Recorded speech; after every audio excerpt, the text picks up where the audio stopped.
there's a right way that you can write about mental illness, and this ain't it.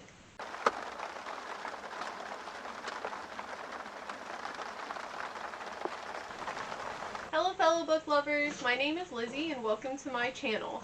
Today I will be talking about how I felt about The Invisible Life of Addie LaRue by V.E. Schwab. So, I only gave this book 3 stars out of 5. There was a long period of time where I thought I was only going to give it 2 stars, but really I think the second half of the book did save it, so I ended up giving it 3 stars instead of 2. So here are my opinions on this book. During this video I will be giving spoilers. If you have not yet read The Invisible Life of Addie LaRue, and you don't want some parts to be ruined for you, you might not want to watch this video yet. Also, as a trigger warning, I will be talking about mental illness and suicide, as those things are mentioned in the book, and I do want to cover those topics. So, to start off with, let's talk about the writing style of this book. It's very whimsical. I feel like at first, it's hard to get into because of that writing style, and I don't know if later on I got used to it, so then it didn't bother me as bad. It is kind of interesting because the character B in the book is talking about how her thesis keeps getting denied because it's too whimsical, and that's exactly how I felt about this book. Some parts in it, I was like, what is even going on? Like, you did not need 3 pages to explain what was happening in that scene. Like, it was too much. I enjoy some whimsical, some, metaphors thrown in there, some similes to be able to describe a scene. Whatever, that's great. But it can be taken too far.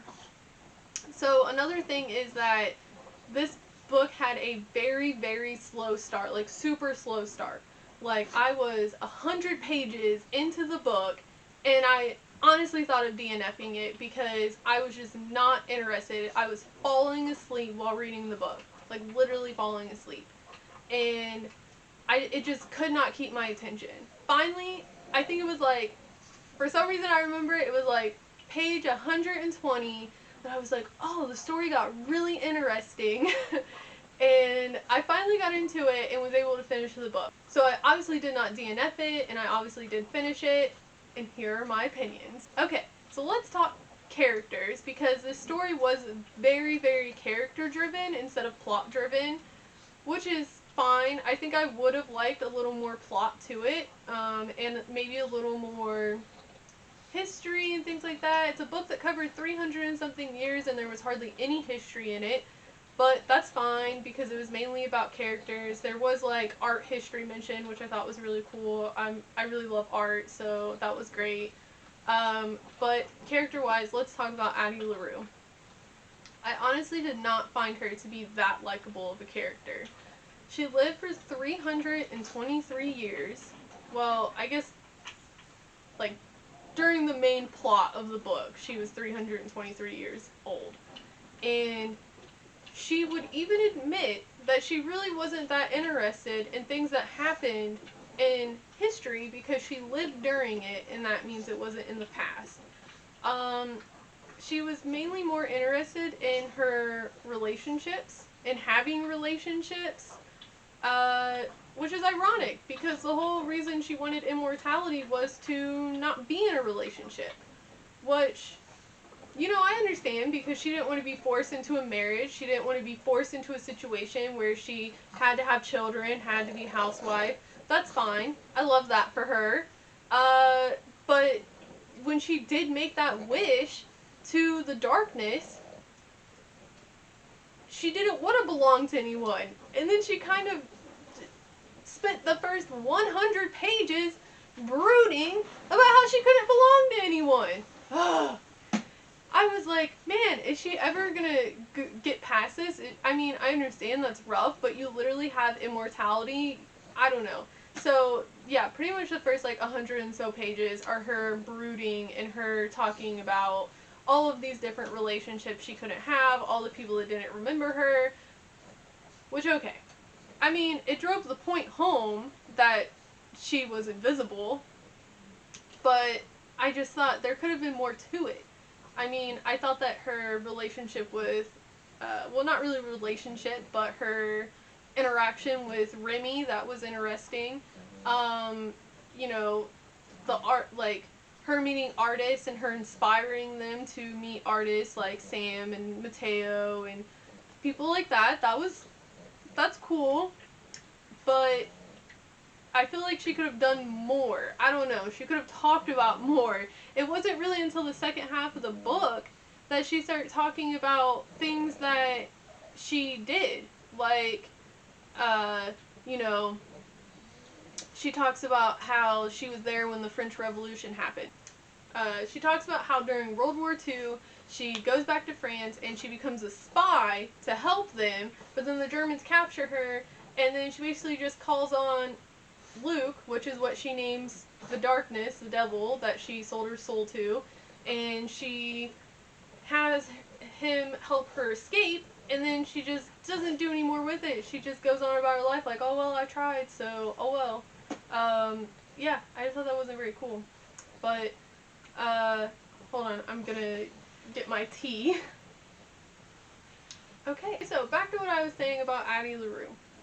Another thing is, she does not have a very diverse population of people that she has interactions with. I mean, the only person of color that is really mentioned is Henry's friend B, but she had no relationships with people of color. She had no friendships with them. She had no interactions with them. I mean, there's 2 people of color mentioned in the whole book, and that's B, and then I think it was someone that worked at a restaurant that the author, like, pointed out that he was black, and that was it.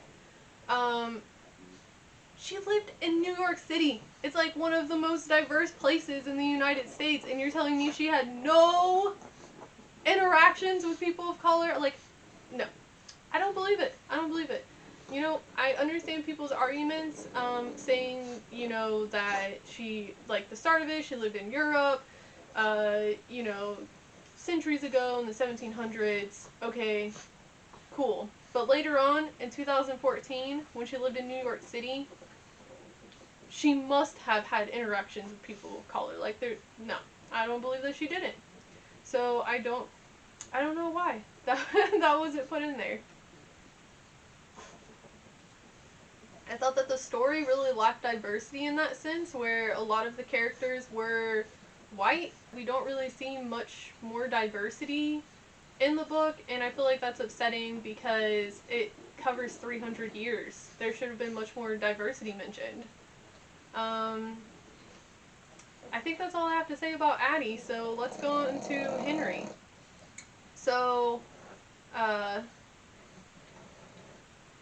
when Henry's story first starts and it starts talking about him, I actually found his story more interesting than Addie's, and he was just a normal guy. He was just a normal human being.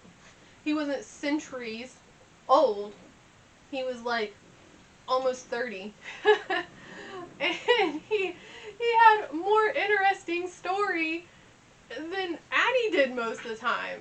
I don't get it. But I will say that some of his story was problematic. And there's a right way that you can write about mental illness. And this ain't it. No. So, she, like, romanticizes Henry's depression that he clearly has and talks about how it was because he had a heart problem when he was a baby, and they did not put his heart back together right, so now he's too sensitive. He cried for a week when his dog died. Can you believe a week? Oh my gosh, he is just too dang sensitive. Nope, nobody can love him because he is too sensitive. You know, he cries over sad movies, like, oh, goodness gracious, God forbid a man have emotions. Just, nope, can't have that. A man cannot have emotions. That's just horrible. And the way she wrote it was just like, it was it's like the end of the world that he was sensitive, that he cried about his dog for dying for a week. Like, who wouldn't?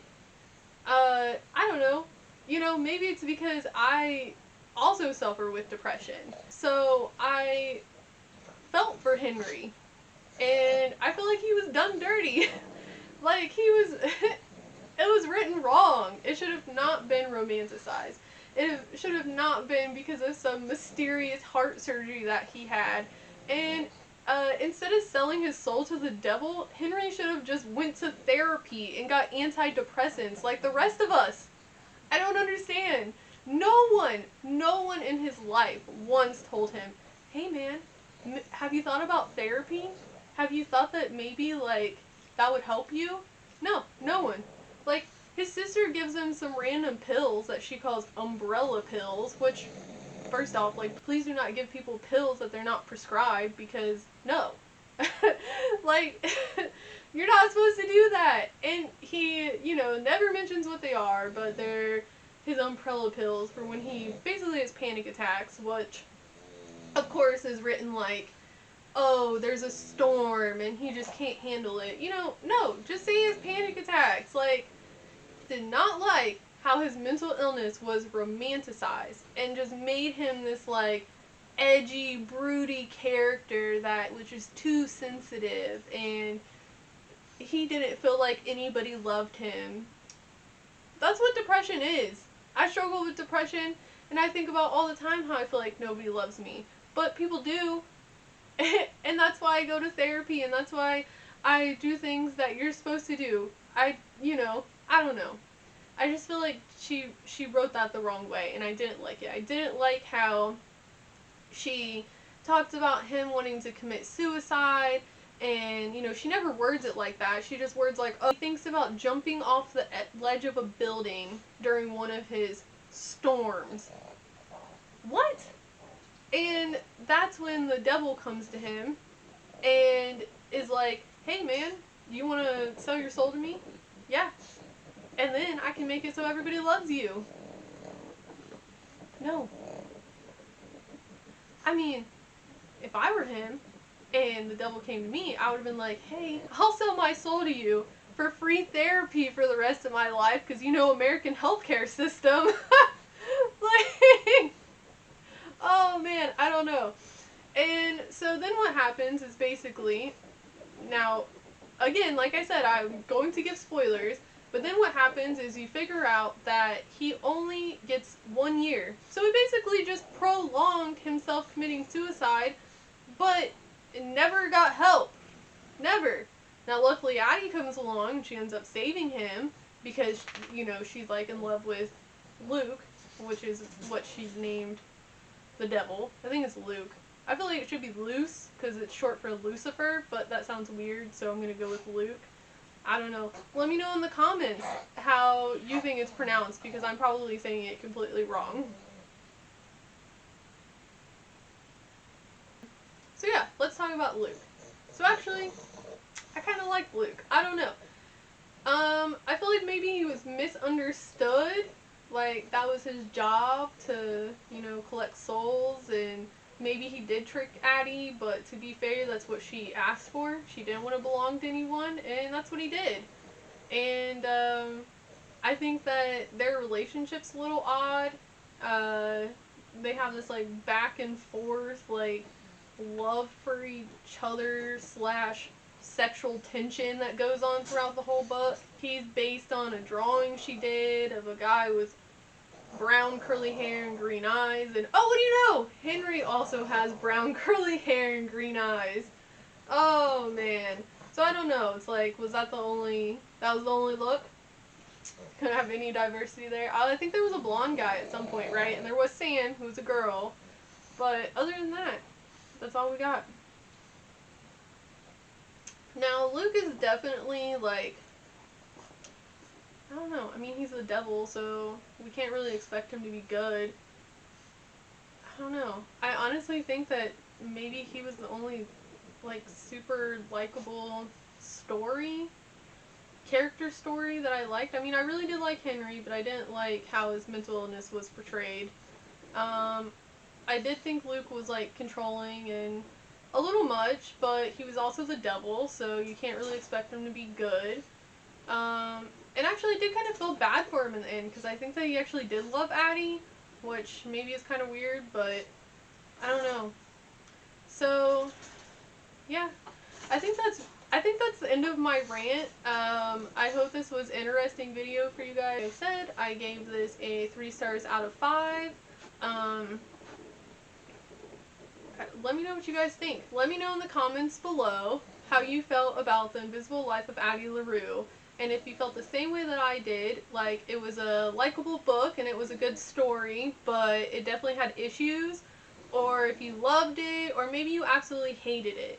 And also let me know what you guys are currently reading right now, and give me some book suggestions. Please like this video and subscribe to my channel for more. Thank you so much. Bye!